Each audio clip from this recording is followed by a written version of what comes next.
આજે ગાંધીનગરનો સ્થાપના દિવસ છે તેમજ શહેરી વિકાસ વર્ષ 2025ની ઉજવણી કરવામાં આવી રહી છે ત્યારે મુખ્યમંત્રી ભૂપેન્દ્ર પટેલ કાર્યક્રમમાં સહભાગી થયા હતા અને વૃક્ષારોપણ કર્યું હતું। આ સમારોહમાં ગાંધીનગરના મેયર સહિત દિગ્ગજો ઉપસ્થિત રહ્યા હતા।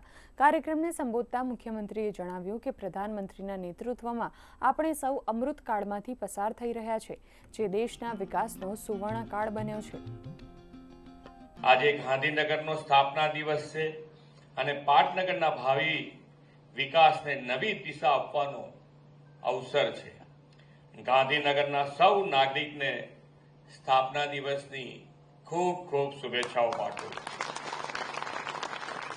આદરણીય મોદી સાહેબે આ સરકારી નગરીને અસરકારી નગરી બનાવવા ગાંધીનગરને બહુઆયામી વિકાસો કરાવ્યા છે।